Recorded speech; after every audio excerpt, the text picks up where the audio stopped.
Cool. Hello, welcome to Artistic Spirit. I'm here today with Abby Duran, freelance writer, poet, and stage manager. Welcome, Abby. Thank you for having me, Katie.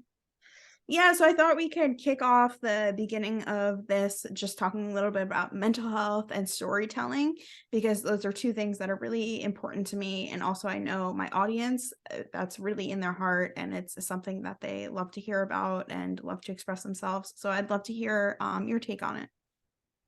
Absolutely. So for a lot of you that don't know, um, I am from Charleston, South Carolina, been here 17 years. And throughout those 17 years, I spent a lot of that time just working day and night, different jobs, super miserable. But it's a beautiful city. It's a great place to get outside and be outside yourself as the sun is right in my eyes. So, but what I discovered was that I found a way to writing has always been a part of me, but what I found was that there was something that was missing, and through the power of storytelling, I was kind of able to get out of my own comfort zone and get out of my own mental health, if you will.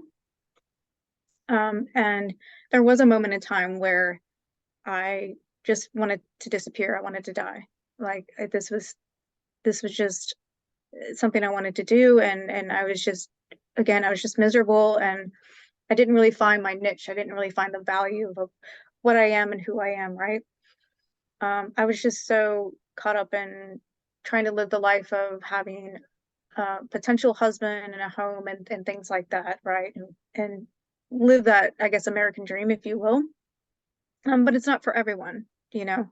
And and I was always jetting off to other countries and trying to bring those things that I learned back to Charleston, and I just realized like I kept thinking I don't belong here.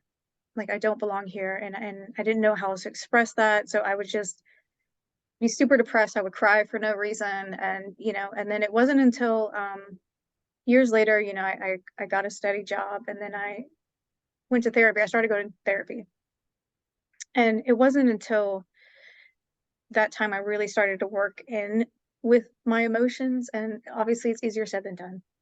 But also, I found it's super important that you find a therapist that is relatable to you or that you're very comfortable with, and you'll know right away if you're comfortable with this person. And I think I lucked out, and she even said like, if you're not comfortable, we can find alternatives, right? But I knew then that eventually I would have to tell my story, and it would be kind of dark. But we worked up to that, and a couple of years go by, and I was visiting a friend overseas, and he straight up told me like, there's nothing wrong with you as a person, because I felt my whole life like there's something wrong with me. I'm not doing what everybody else wants, and I'm not living up to those expectations. And I'm was very like shy and introverted. And he was like, there's nothing wrong with you. It's your environment.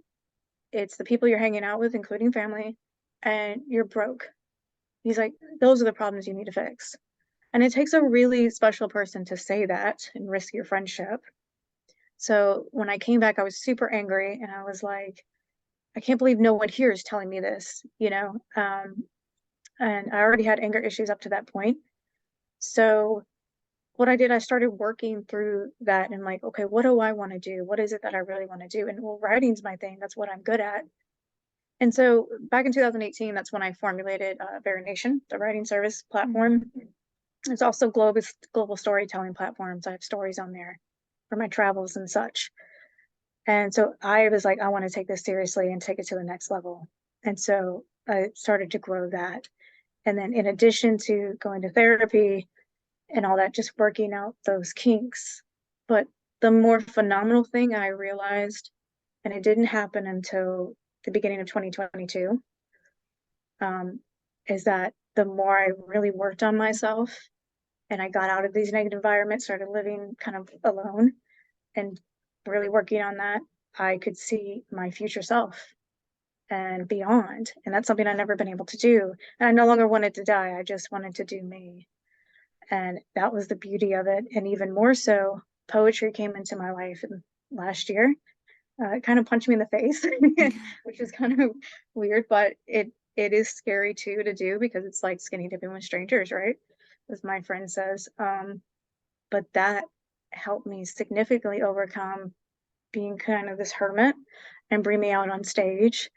And another phenomenal thing it did was help me get over flight anxiety, which was super bad. Like I would just like want to throw up every time I get on a plane. Mhm. So I would just started reciting my poems throughout the year every time I flew, and it was just drastically made a difference.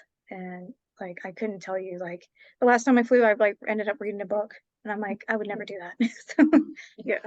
So I know it's kind of a long introduction, but No, I love that. And I love that you used the phrase you felt like you didn't belong, because I think that's how so many people feel. And I talk to a lot of people who are struggling and trying to feel like they have a place to fit in, and they just feel out of place.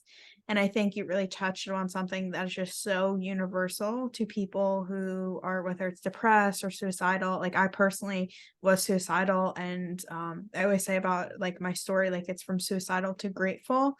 And that all of what I struggle through now, it's so meaningful to like be able to share that with other people, and to see other people like gain hope from it, just because they can see at least one person has felt that way and then can go to like feeling happy and grateful. And I'm just so grateful that you shared this story, and specifically use the phrase feeling like you don't belong, because I think that resonates with so many people.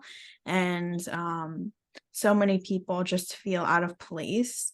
And it's so powerful that you talked about kind of like you felt like the people who were around you weren't being honest with you, and you felt in yourself like that deep sense that there was something that wasn't right, and that you can actually go out of your environment and find that. And I think a lot of the times people don't talk about the importance of therapy, and that sometimes we can go to our friends and we could connect with them and say we're not feeling happy, but our friends aren't going to tell us really like what they honestly perceive as what we're going through, because a lot of the times like our friends are going through the same things we're going through, or they see so many of our strengths that they actually are become blind to our weaknesses.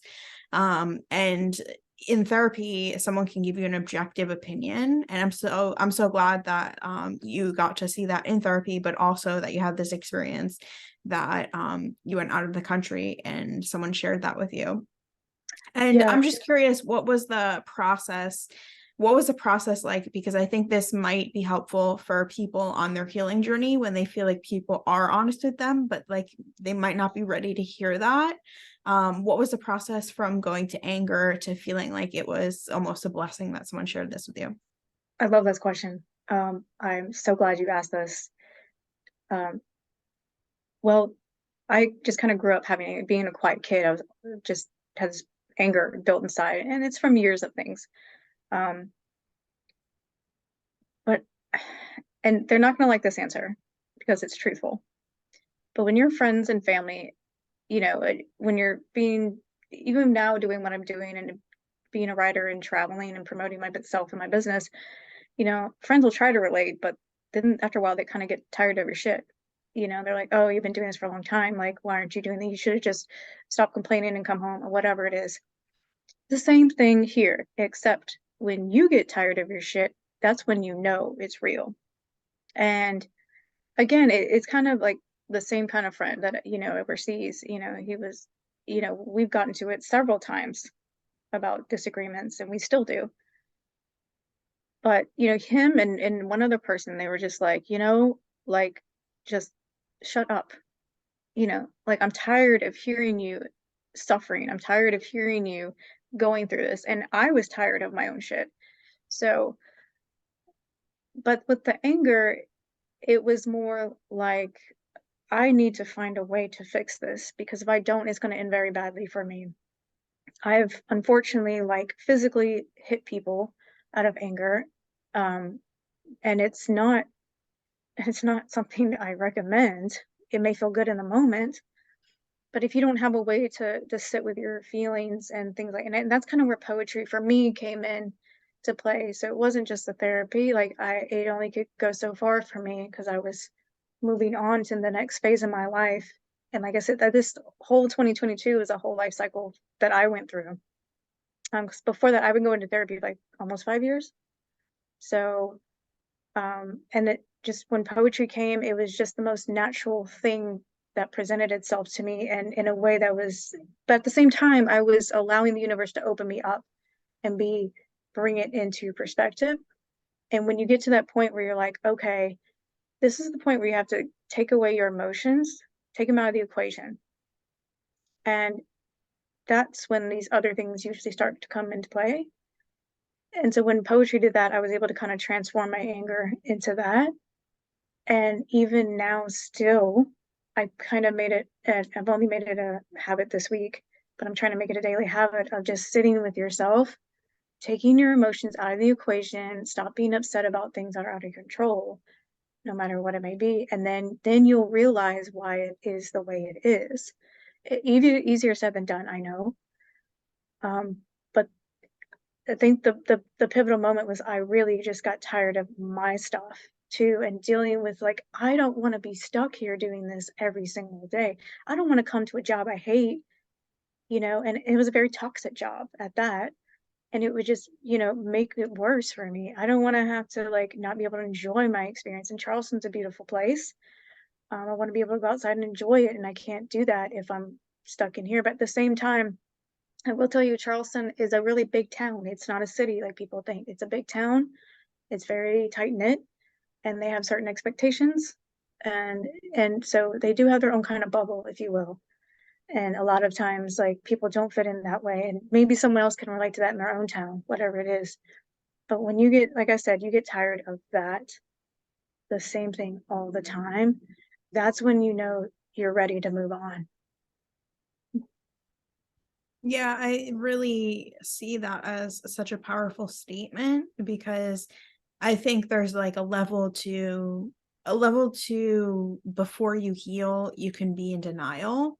And I think a lot of people don't talk about that and don't talk about don't talk about how real life circumstances can have an impact on your mental health. Like for me, I recently came to the realization that a lot of me feeling suicidal was because of the way people treated me. And I started to believe that I deserved that. And that's when I kind of like gave up on myself. And I think in terms of what you're saying, it's just so powerful that it's like you have to have that realization in yourself that you want to change. And I talk to people who are suicidal all the time.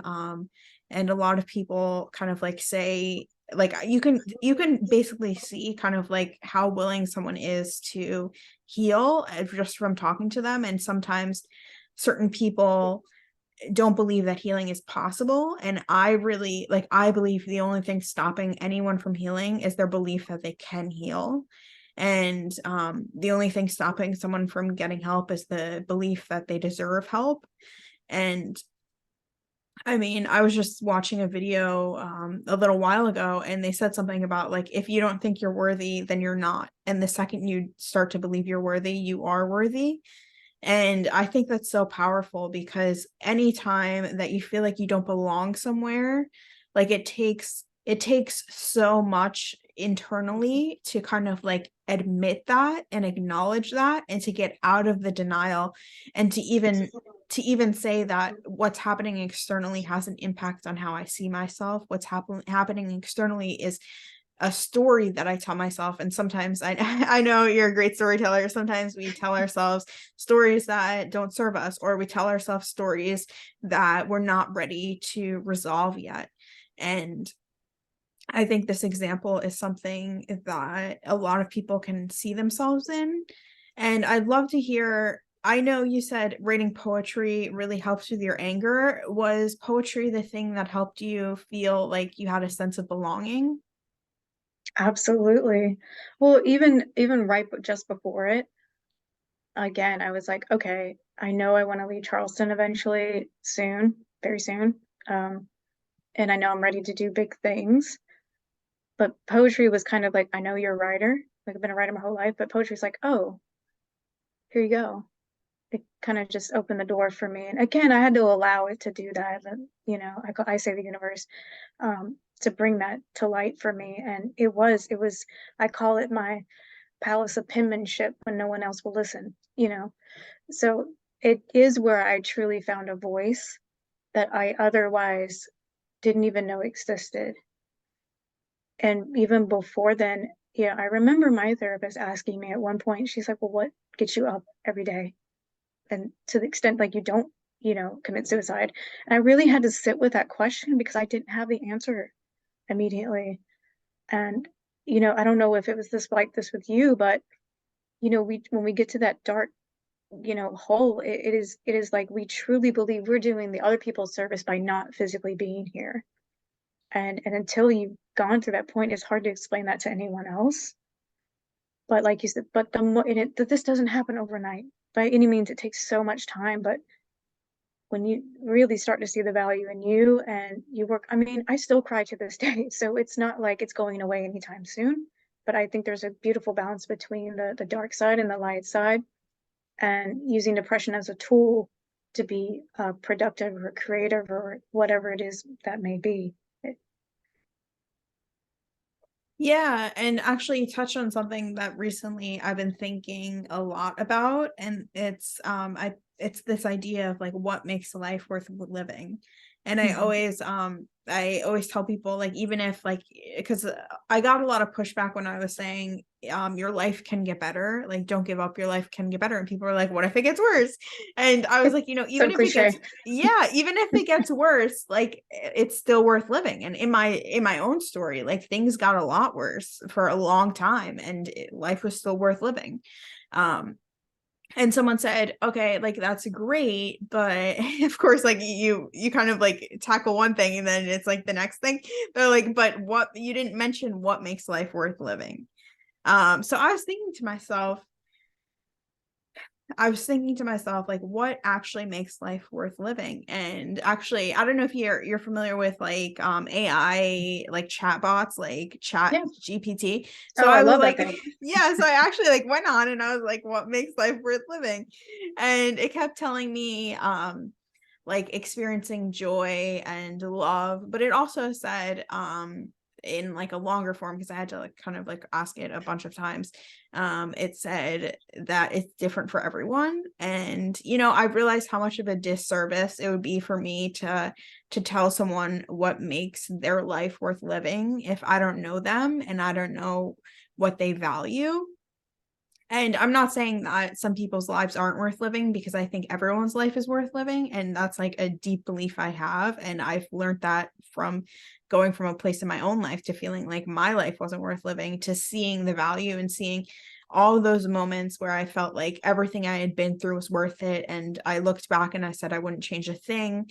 And I think that's really important to not give up on yourself, so that you can have those moments. And also even struggling through like the hard moments, like I think sometimes the hardest things I've been through are the things I've helped people with the most. And like I don't know if there's anything that I've been through that I haven't been able to help someone else who was struggling with the same thing.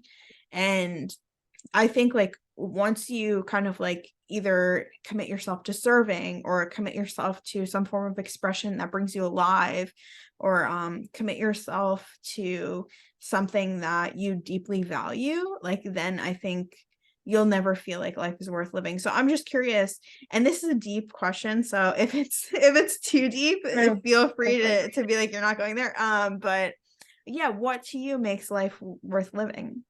It's not deep at all. It's actually quite simple, and it'll be different for everyone. My value in myself is going to be a different value in yourself. For me, it's the art of storytelling. That it's when I go to other countries and I touch this person's hand and I've had a conversation with them, and they'll say, thank you for letting me listen to my story. And then I'm so compelled to write about it and put it on my platform or just share my own story, whatever it is. That is what brings me joy. That is what I feel like I've kind of connected to do, yes, I do offer a service, but it's a valuable service. And, whether it's the person down the street or someone foreign, it doesn't matter. Like that is to me is it it makes me feel like I was put there to be in that moment specifically, and I was talking not too like months ago with another writer here, who's going through some tough times. I can see my former self in her, exceptional writer and human being, but and I shared my story with her, hoping it would help her. But I realized, like, what I went through, what you went through, is not going to be the same for that person. Mhm. They're gonna have to do it themselves, and that's what sucks. Because even if you think you have people there with you or rooting for you on the side for you, it's usually that one or two people that you really want in your life right there, and they're not there for you, and that's what hurts the most, right? Mhm. Um, so, but and I used to think that getting up was the hardest part every day. I believe that was the hardest part. Now the hardest part is making sure I realize every day that my value is worth getting up for, if that makes sense. Yeah, absolutely. Yeah, but no, I don't think it's a deep question. I think it's very different for everybody. If you don't know that yet, um, it'll come to you, but I mean, you have to be very open, but you have to work within yourself. I'm still to this day working with myself. I mean, I cry in random places, like I said. So, I mean, it's tough, but you know, these beautiful things come out. Like I get to meet you, or go on to the next place. Like these things do eventually will come out. But no, I don't think that's a deep question, but it's a good question. Mhm. Mhm.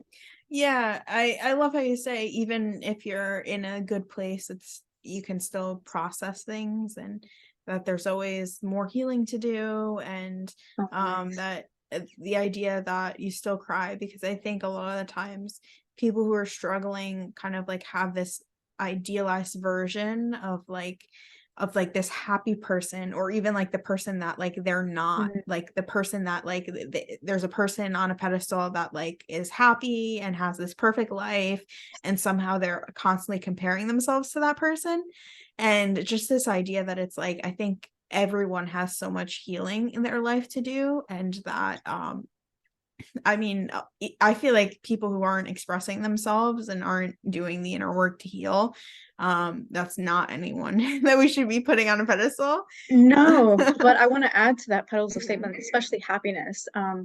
Happiness is, I don't chase happiness, at least not anymore. It's Mm, just it's a fleeting feeling like sadness or anger. It's a feeling, it's an emotion. I'm not here to chase emotions. And I think that's where we get misunderstood the most. Like we think we're supposed to, oh, we need to find our deep happiness. No, because you have all these other emotions that come into effect that make us human. And I try to remember that if I'm feeling happy one moment and sad the next, it's just like the weather changing throughout the day, mm, right?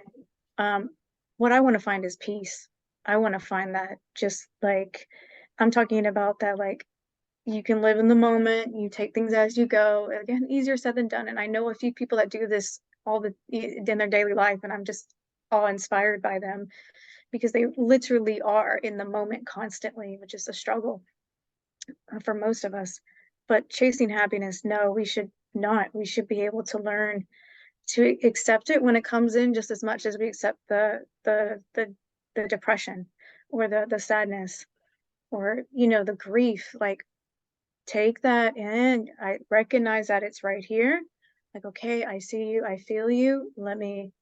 I recognize that you're here, and then you let it pass just as it came. Obviously that is really hard to do, but that's the years of therapy that I went through to get to this point. Um, but and in putting people on pedestals like ourselves, we do it to ourselves too. And there are people that come to me and they're like, oh, like my aunt, like, she was like, oh, I thought you had your stuff together. You're out there traveling, you're out there doing this. And I'm like, God, I don't have this. I'm learning as I go. That's how it mhm, works. Don't think I have it together because I don't, we're all in this together. Like we're all learning how things work. And if you really want to put I guess an idea or an example behind it to make it more visual, think about it this way. You're like, oh, I'm so glad, like for my example, I'm so glad I didn't marry my long-term ex because I would have been so miserable. I had this idea of us, And obviously it did not go into fruition. And I'm so glad it did, because I would be miserable. He would probably be miserable. And we would probably still be the same people, constantly not ever evolving. Mhm.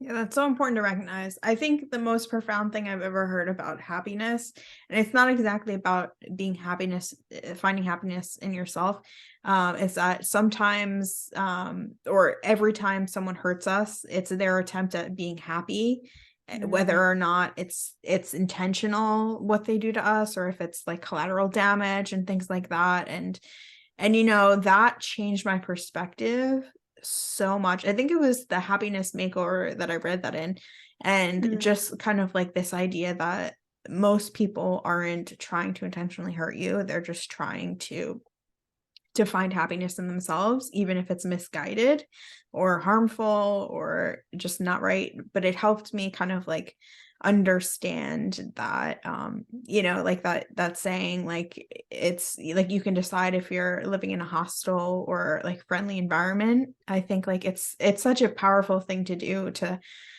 just feel like people are trying to do what's best for them and what serves them, and letting go of anything that has this kind of like strong connotation that we deserve bad things to happen to us. Because I think a lot of the times, like I was just reading something about this, about it's not always about what happens to us, but it's the stories we tell ourselves about what happens to us. And I think, like, as you talk about storytelling, like I know so many people are going to connect with like being alive to tell stories. Like that's my audience. Like they probably have like 15 stories that they're like halfway finished with. And they're working on their 16th now because they just got an idea for it. But yeah, just this idea that we get to decide like the universe we live in, and we get to decide how we see the world. And going back to how you say like being in the present moment, like all the time, like sometimes like I used to cry a lot because I was sad, and all the time now I like cry because I feel just so overwhelmed with like gratitude, because like I really have been through so much, and just feeling like every day there's something that I never would have experienced if I had committed suicide. And I know it's so sad to even think about, but like every joy, like sometimes there's like this underlining gratitude that this is almost like a bonus. Like it's like yeah, it's almost like too real. yeah, like Yeah, it's it's it's so like surreal. yeah. Yeah. And I feel like all the time, like I ask people, I interview poets on my poetry platform, and I ask people, if you could bottle one emotion up and give it to people, what would it be? And mine is always that overwhelming sense of gratitude, that to know that something you have now is something you never would have had if you'd given up on yourself. For me, that's love. Love. Oh, that's I mean, beautiful. I mean, internally, because we really do have to love yourself first before we can allow others to kind of come in. Again, easier said than done. But you bring up another point by like, and it kind of goes back to me saying, take your emotions out of the equation. Because when you Mm, said people are trying to find their own happiness, so they may yeah. not intentionally wanted to hurt you, and that's usually the case with 90% of the time. But if you allow that to kind of open up, there is some love for you in there. And that's the love that we crave, or that's the love that yes, we romanticize that we want romance and family and friend support, but internally, what we really want is the self-love. And Mhm. that's what's missing for most of us. I mean, there's still times where I'm like, yes, I'm lonely and I miss and we're human, right? But I'm with you on that. If I wasn't, sometimes I'll go back to the place that I was attempting to take my life. I'll Mhm. walk that little beach area and I'll be like, I don't feel that way anymore when I come here. It's actually more of a release. And and people can say, oh, how selfish of you, right? And I still have this discussion with people all the time. They're like, that's so selfish. Why would you do that? Why would you put other people's stuff on, you're basically splattering your life into someone else's because they're gonna have to pick it all up after you. That's not necessarily why we want to do that. Well, Mhm. again, it's like we generally feel, because we're constrained in this box, like we don't belong here. Mhm. And, if you keep asking us we're okay, and we tried to open up to you, and you like, and that whole societal thing where it's like, oh, you're fine, go up, pick it up, you're fine, just having a bad day, whatever. Sometimes that's not enough for us. Mhm. Like, we are trying to open up to you, and you keep shutting us out. Um, but at the same time, I feel, and this may just be me, I feel like now that a lot of people are starting to be more mainstream about uh, mental health, I feel Mhm. like it's getting a little too cliche, because people are like, oh, this is what I do for my mental health, or I have this new trend, and it's not a trend, it's not a fashion statement, it's not any of that. This should be something that is in our daily life. It is something that helps us breathe.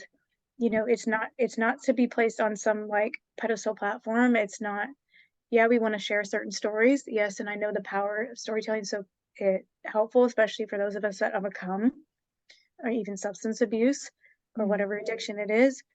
But it is not used to be this kind of like uh, social media platform, or this you know, celebrity status thing. Like, Mhm. that's not what it's used for. This is used to help people feel um, like they should be alive. Mhm. And I think we're detaching ourselves when we do that, because if you go back to the history of humans, like, we had this big community circle, right? Everybody knew their place. Everybody got along to the most part, right? Mhm. We're so detached from that now. We're doing our own thing, and we're trying to find our families, or what we call family, or community. And it does, like you said, it gets so overwhelming. But for me, like, when I realized, like, okay, I can be in this community, but be this one too, but I don't want to dive too much in the rabbit hole of this community. I just pop in and out when I can and get what I need out of it. I'm more content that way. And then I just go back and I do me.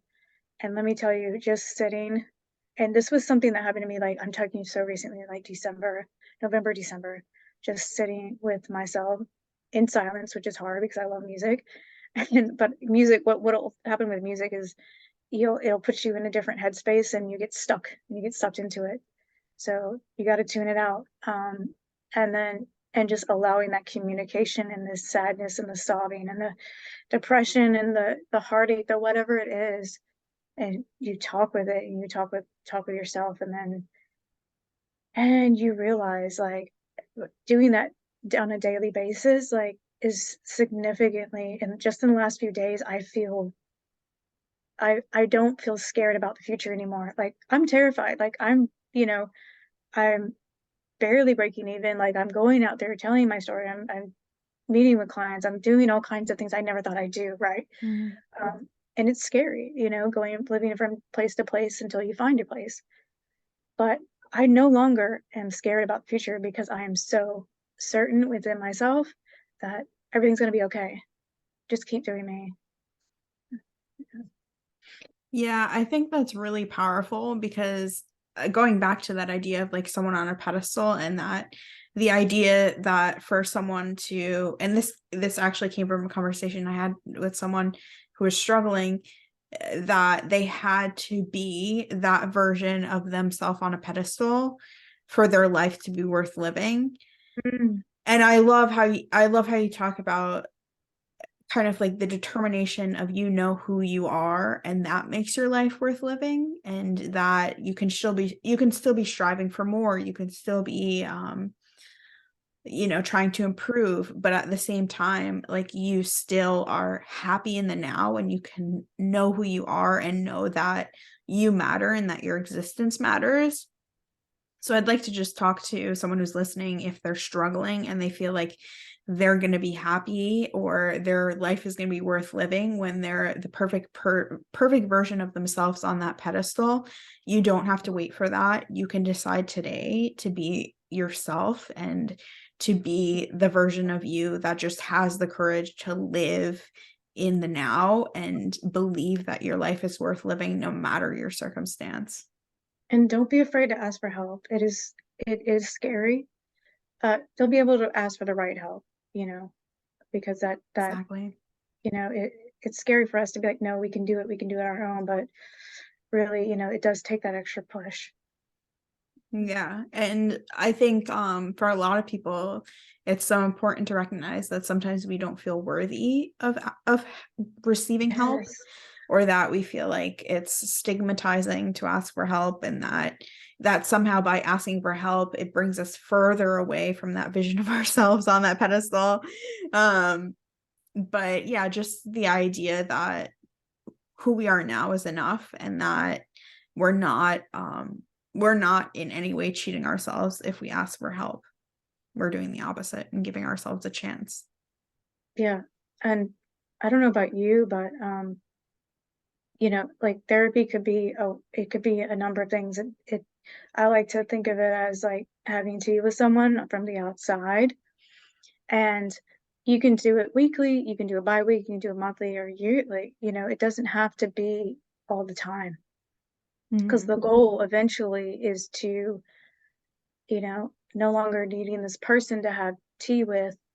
You can be comfortably sitting having tea with yourself or another friend. Yeah, exactly.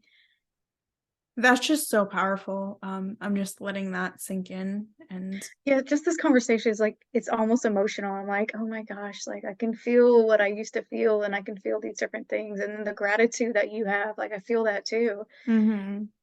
because it. Yeah, I think like I wish I could bottle that up and just give it to someone, because I feel like what that is like the tiny bit of hope. And for me, I know getting through when I was suicidal, it was just like that one thing each day that got me through.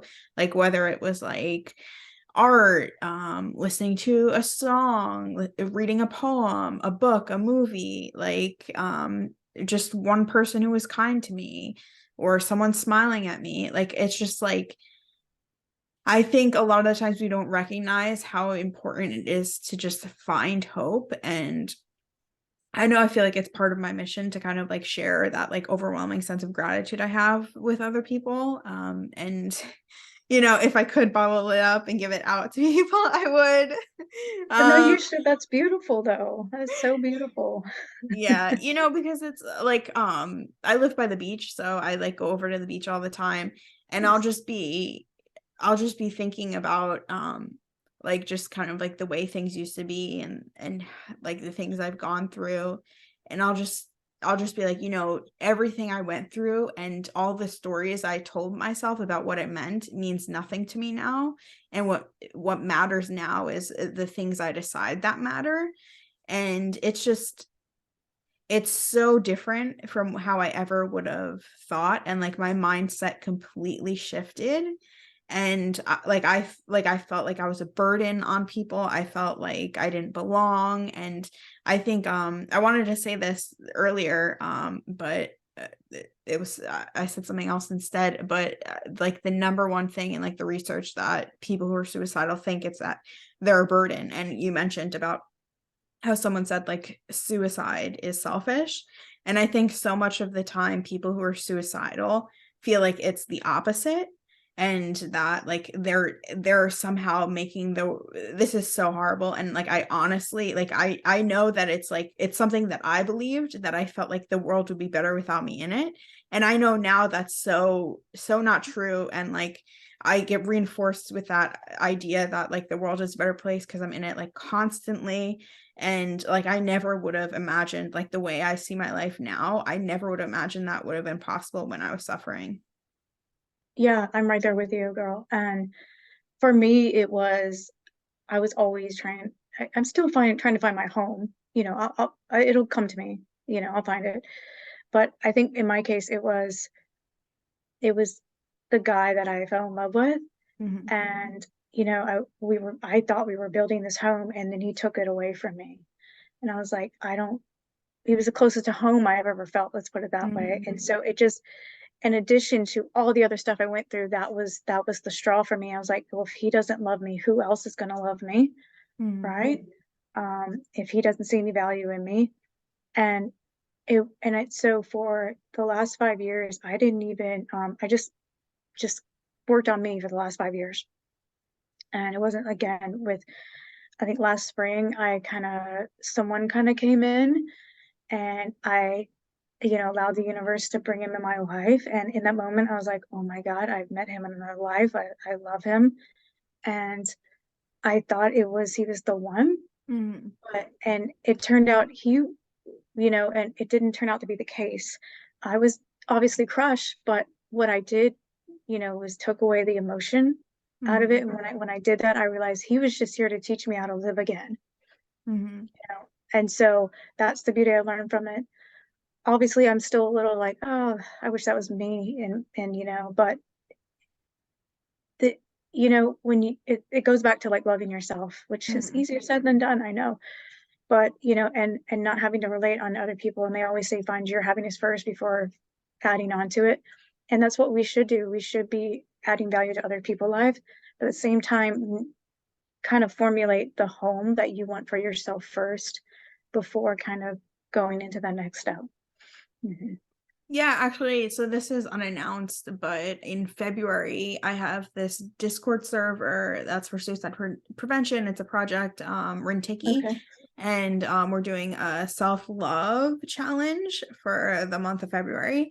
So Mhm. I'm really excited about that. And for me, like I've had a lot of relationship trauma in my life, and a lot of like what I struggle with now is just me having a hard time healing that. And I find a lot of peace in having like cultivating platonic relationships with people. So like for me, I had to like make the decision like, okay, like what's important to me, how can I prioritize that, and how can I make my life a sanctuary for me. And for me it was kind of like just having platonic relationships with people. And I'm not saying this is for everyone, and I'm definitely not saying this is for you, because if love is your thing, like go out there, find love. But I'm just saying, to give like another perspective to it, is that I feel so enriched by all the platonic relationships in my life, and I love the safety of that. I love knowing that I can trust people, and that I feel safe, and I don't feel safe in romantic relationships. And I think sometimes like we feel like we have to be our best self and be fully healed. And so much of healing is a journey, and that like we have to be honest with where we are in that journey, and we have to like cultivate a life that makes us feel like our life is a sanctuary to ourselves, and that we're safe. And I think that means something different for everyone. But I love how you say that about your home, like it's about finding a home. And I love that this idea that we can be our own home in our own life, and kind of like the people we surround ourselves with, like what we're comfortable with in relationships, and like what we accept, and what we don't tolerate, and all the things that we do for ourselves, and how we engage in relationships with other people. Like it's so important. And like that all goes back to kind of like whether or not we feel like our life is a home to us. And sometimes we don't even have to have a home. Like I have this poem about this person who was homeless, and just about how she really showed me that our home can be in our heart. And just kind of like that really who we are is more important than where we find ourselves. And that so much of this life is so transient, and like you said, just fleeting. And so much of like what's in our control is how we treat ourselves, how we love ourselves, what we say is acceptable in our lives, and what we're not willing to tolerate. And so much of that is just like having a standard for our life that makes us feel like our life is worth living. Yeah, and I have several poems about this Oh yeah. very topic. And so, yeah, but you touched up on, yeah, safety and trust. That is something we don't have when we're in suicidal mode, because it's like who are we supposed to trust? Like we can't. And this is a great example, and I know this audience will not understand because we're of a free country, or in free, or wherever country you are. If so, I studied the North Korea for about 10 years, and had the opportunity to speak with people who defected. And the first time they're coming out of a country like North Korea, mind you, they don't even have a term for I or individual. It doesn't exist. Okay. It's all about the society. They don't even know what freedom means. There's no term for that. Okay. So when they come into a society like South Korea or China, even, and then they move on to Europe or America or Australia, it's really hard for them to trust people. They're like, we don't know if they're going to report us. We don't know if they're going to get us back. Because in China, they will deport you if they know you're North Korean. They have ties with them. They'll just send you back, and you're dead at this point, or worse, you're still alive but you're suffering. So um, they're terrified to trust again, and and I relate to it in my own way, and it was so touching to hear their stories and how there's a lot of them still have, they probably will for the rest of their lives have that kind of trauma, but the fact that they're brave enough to go outside and give it a shot. Now, mind you, 90% of them were just leaving the country to get food, and then they discovered this whole other world. Mm. So, I mean, it is a terrifying step and not feeling safe. Maybe that wasn't the best example, but but I just really feel for those people, or Mhm. those kind of people. But yeah, you're terrified. And so when the pandemic hit, the few that got to were in the program, a reform program, they couldn't talk to anybody. So it was like that was the time that they were the most like uncomfortable and probably suicidal as well. And I'm sure with the pandemic in general, like that was a huge mark for people's mental health, or they just started to realize, hey, I need help and now I can't get it because I'm stuck here, right? Mhm. So, but the safety and trust is so important. And I think you'll know, like the more you do you, and I know it sounds cliche, but the more you really internalize yourself and your worth and whatever it is that you want to pursue or work on, and it comes in layers. Don't try to fix everything all at once because it's going to fall apart. But you'll find like you'll know what trust is for you. You'll feel it out, and you'll feel open to it and it'll feel natural as it should be.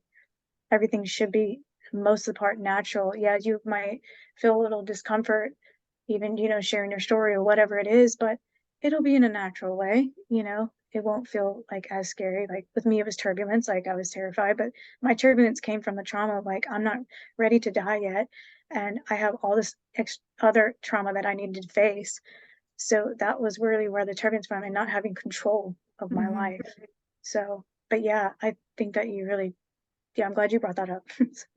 Yeah, well, thanks so much for sharing that, specifically about North Korea. I think that's so powerful and just again, like so much of like the advantages we have in life, like we don't even see them, and like there's so much opportunity we have. And I think when we are suicidal or depressed, we feel like we can't make a difference. We feel like it doesn't matter that we're here. And like just putting it in perspective to people who like don't have freedom, like it's like there's so much control that I'm probably sure like everyone who's watching this has so much control over their life in how they decide to, number one, react, which like it's huge, but also in what they choose to do. And that it never makes sense to me when people say that they're not feeling well or that like mentally, and then I ask them, oh, what did you do today to feel better, and they said nothing, and that they didn't try anything. And even when I was struggling, like I still tried to feel better. Like I was always looking for a reason to hold on. I was looking for hope. And most days I actually didn't find it. And that's what was so hard. But I think this is really like speaking to the people who feel like they don't belong, um, that like suspending that hope and just having faith that like one day you will find it, and that like who you decide to be each day has an impact on what you can cultivate in your life is just so important for anyone who's listening to remember. Yeah, and I'm glad you shared that. You always had this this nugget to find hope. I didn't. There were plenty of days where I was like, what's the point of even getting up? If we're just gonna die at some point, what is the point? Or there was a lot of days where I didn't see hope at all or any kind of thing to make me feel better because I was just so down that rabbit hole myself. But it it's kind of like, again, the weather changes throughout the day, right? Mm-hmm. So but it's one thing to say, and then it's another thing to do. And you can get up and be this happy person during the day at your job or whatever it is that you do, or your school, and then at the end of the day you can be a completely different person. And I like to use werewolf because as a writer, that's how I feel like, I just feel Mm-hmm. like I'm two different people sometimes. But and that's okay too, as long as it's kind of a more healthy creative outlet, Mm-hmm. for sure. But there will be days when you don't feel like you're going to make it. There's going to be days where you're like, there is no hope. I don't know what you're talking Mm-hmm. about. So, Yeah. and don't ever feel like, and because one of the girls that escaped North Korea, she doesn't understand our mental health. She doesn't understand it because of what she came through. So don't feel like you are selfish when you're having your day and you're like, oh, well, this person didn't have bread or shoes or whatever, or she watched her family get shot and right in front of her. You know what I mean? Don't put yourself in that pedestal because you can't really relate to that. We as Americans will never be able to relate to that country. So don't even try. But in general, don't feel like you have to relate to the person next to you, because they don't understand what you're fully going through and vice versa. So don't even try. And then I also made the mistake of trying to help people as I was recovering, but to me, it just kind of made it worse because I wasn't on the other side of that yet. Mm-hmm. So, and I don't go and seek and to help people. It's just like, if they happen to come my way, great. If they don't, whatever. And um, try to lead by example. But it is, but suicide is one of those things where, and it's like, I still think about my friend who shot himself like all the time. And Mm-hmm. I would have never, I would have never guessed him out of all of our group of friends. Not once. I think me or somebody else, absolutely. Him, absolutely not. And it hit the happiest person that you know, you know. Mm-hmm. Mhm. Yeah, well, thank you so much for sharing all this with me. And I really hope someone who feels like they don't belong will listen to this and feel like they have a different mindset. So, that takes time and healing and work. But just sometimes like a little bit of hope is what can help you get there. So where can people who are listening find you? Yeah. So I'm on Instagram. You can call me VeraNation Girl. That's VERA, Vera Nation Girl. You can follow me there. Um, you I guess that's my most active platform. Yes, You I'll can link it in the show notes. yeah, So if you you want can, to talk a little yeah. bit about your services, just like in a quick wrap up, anything about your services that you'd like people to hear about? Yeah, so my platform, VeraNation, is a full service writing platform, which is be content, copywriting, business bios, general editing, and beyond, as well as a music culture and global storytelling platform. So, Oh, that's um, awesome. yeah, but yeah, and I can drop my email as well. That's another way to get a hold of me too. But if Okay. this related to you, absolutely, I hope somebody out there I helped. So, Yes, check out the links in the show notes. Thank you so much, Abby. thank you so much, Katie.